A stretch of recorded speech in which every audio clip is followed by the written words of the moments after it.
सनातन धर्म ग्रंथों में बताया गया है कि बुरे कर्मों का फल हमेशा बुरा ही मिलता है, चाहे वह इंसान हो या फिर ईश्वर। इसका एक उदाहरण माता सीता है, जिसका जिक्र रामायण में किया गया है। दरअसल रामायण कई भाषाओं में लिखी गई है। अलग अलग रामायण में कई तरह की दंत कथाएं मिलती है, जिनसे कई लोग परिचित नहीं हैं। इस कथा के अनुसार माता सीता को एक तोते का श्राप मिला था। आगे की जानकारी जानने से पहले हमारे चैनल में नए हैं तो चैनल को सब्सक्राइब करके नोटिफिकेशन बेल को ऑल में सेट करें, जिसकी वजह से उनको भगवान राम से अलग रहना पड़ा। पहले माता सीता को वनवास के दौरान रावण अपहरण कर लेता है और उसका वध करने के बाद माता सीता के साथ भगवान राम की अयोध्या में वापसी होती है। फिर धोबी की वजह से माता सीता को अलग रहना पड़ता है।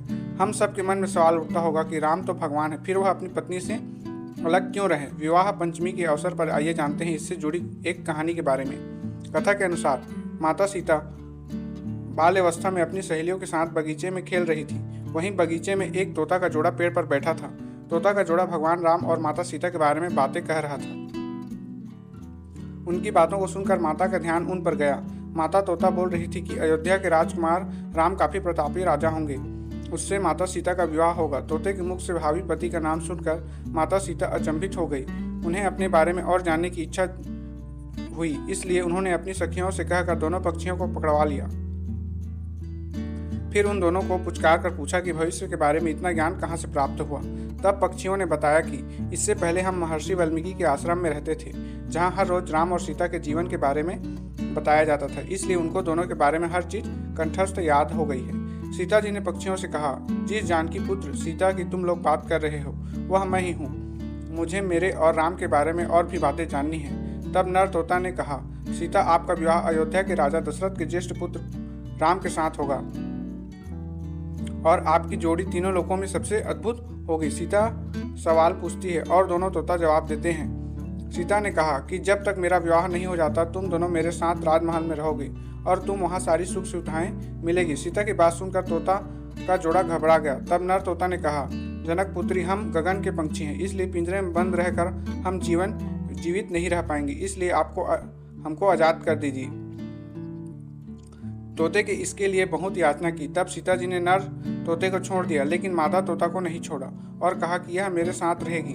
नर तोता ने कहा, मेरी पत्नी गर्भवती है, इसलिए ऐसा समय पर उसको जाने दो। हम दोनों एक दूसरे का वियोग सहन नहीं कर सकते, इसलिए आप मेरी पत्नी को जाने दो। लेकिन सीता जी ने उनकी एक न सुनी। इस पर मादा तोता ने बहुत गुस्साया और श्राप दिया कि जिस तरह तुमने गर्भावस्था में मेरे पति को मुझसे अलग कर दिया, वैसे ही गर्भावस्था के दौरान तुमको भी पति वियोग सहना पड़ेगा। इतना कहते ही मादा तोता ने अपने प्राण त्याग दिए।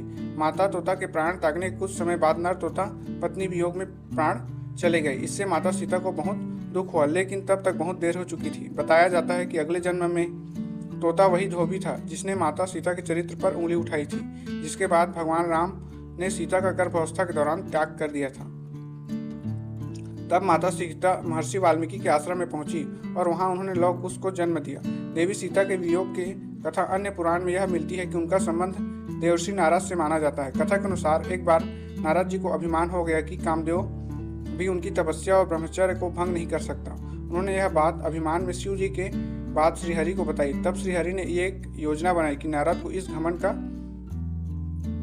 तोड़ किया जाए और माया रची। जैसे ही श्रीहरि ने प्रणाम करके नारद मुनि के आगे बढ़ा, तब उनको एक भवन दिखाई दिया जहाँ राजकुमारी विश्व मोहिनी को देखकर वह मोहित हो गए।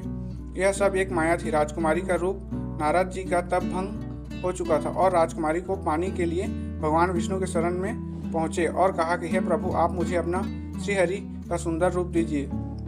तब भगवान ने कहा कि हे नारद, ऐसा ना हो कि आप इस रूप को लेकर बाद में पछताए। दरअसल नारद जी राजकुमारी का रूप देखकर भूल गए थे कि उनका एक रूप वानर का भी है। तब उन्होंने वही रूप नारद जी को दे दिया। जब नारद जी राजकुमारी के स्वयंवर में पहुंचे, तब पूरी सभा बंदर वाले मुख को देखकर हंसने लगी और राजकुमारी ने भी मुख को देखकर वरमाला नहीं पहनाई। तब नारद जी ने सोचा कि आखिर सभी मुझे देखकर हंस क्यों रहे हैं और राजकुमारी ने मुझे माला क्यों नहीं पहनाई। तभी भगवान विष्णु सभा में पधारे और राजकुमारी ने उनको माला पहना दी। तब उन्होंने पानी में अपना मुख देखा और वानर मुख देखकर क्रोधित हो गए और क्रोधित उन्होंने भगवान विष्णु को शाप दिया कि जिस तरह मैं स्त्री के लिए तड़प रहा हूँ, आप भी पृथ्वी पर स्त्री वियोग का सामना करेंगे। तब माया का प्रभाव खत्म हुआ तो नारद जी को अपनी गलती का एहसास हुआ और उन्होंने क्षमा मांगी। तब भगवान राम और सीता का वियोग का सामना करना पड़ा। दोस्तों, एक जानकारी आपको कैसी लगी हमें कमेंट करके जरूर बताएं और इसी तरह के और वीडियो देखने के लिए हमारे चैनल को सब्सक्राइब करके नोटिफिकेशन बेल को ऑल में सेट करें। Thank you.